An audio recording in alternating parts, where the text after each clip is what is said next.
Hey guys, welcome back to Center Stage. I apologize, I have not done a video in quite a while with you. We're going to take a look back at a 1903 Broadway musical that actually became the basis for the largest movie musical in MGM history. Let's peel back history on The Wizard of Oz. Now let's be honest, who doesn't know this most famous story? It's about a Kansas farm girl named Dorothy whose house gets sucked up by a vicious tornado and lands in a fairy tale land called Oz.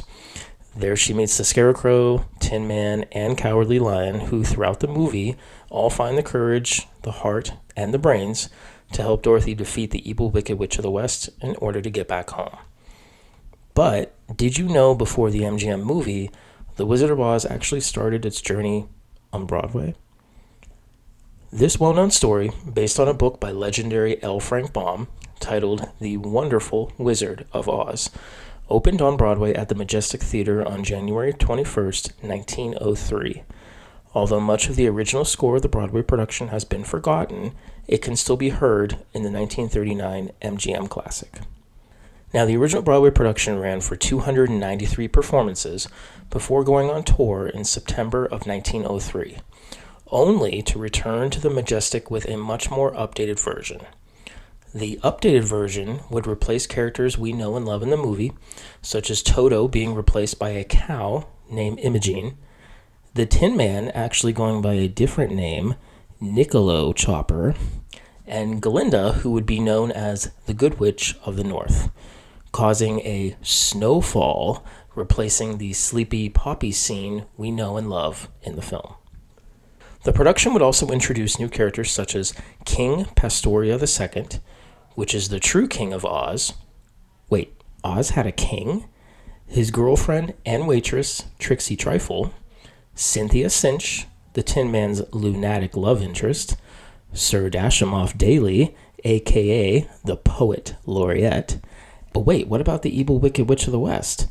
Well, not only is she not in the story yet, or even a character, but King Pastoria's attempts to regain the throne from the Wizard of Oz also appear in this production.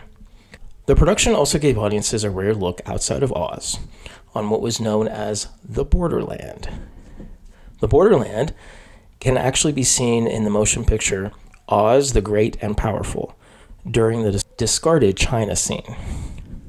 So without a Wicked Witch of the West, this put King Pastoria as the villain, and instead of all three being cornered in the castle before the wicked melting scene, the king's henchman actually captures them and sentences them to death. Oh, but wait, just as they're about to be executed, Dorothy calls on Witch of the North, aka Glinda, who magically appears and sets them all free.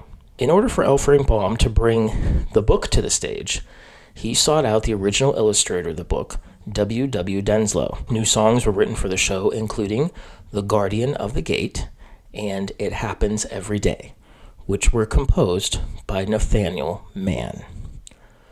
The Good Witch of the North actually went by La Costa instead of Glinda, who we are familiar with today.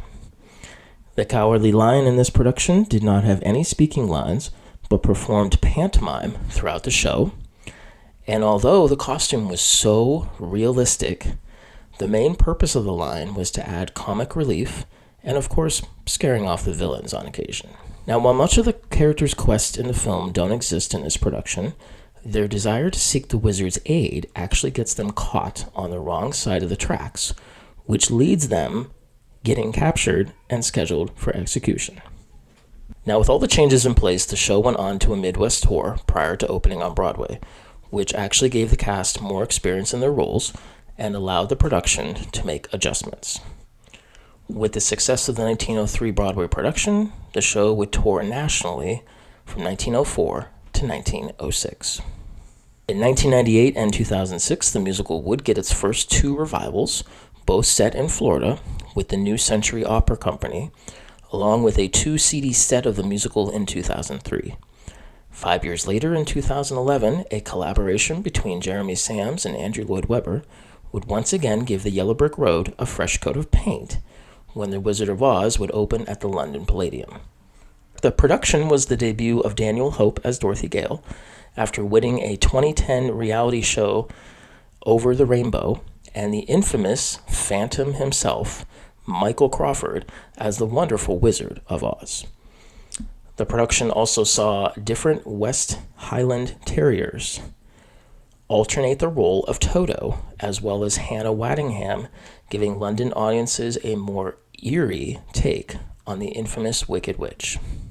After the London production celebrated its 500th performance in May of 2012, both a Toronto and a North American tour would commence, following a 2017 Australian tour, beginning at the Queensland Performing Arts Centre in Brisbane and ending at the famous Capitol Theatre in Sydney.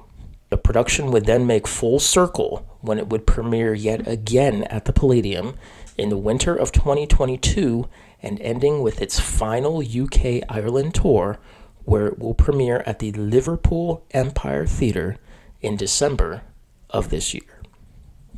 If you guys would like tickets to the Liverpool Empire Theatre's production of The Wizard of Oz, I will have a link in the description below. Hey guys, thanks for tuning in to today's video. If you enjoyed this, please comment on what you liked or disliked. I'd love to hear from you.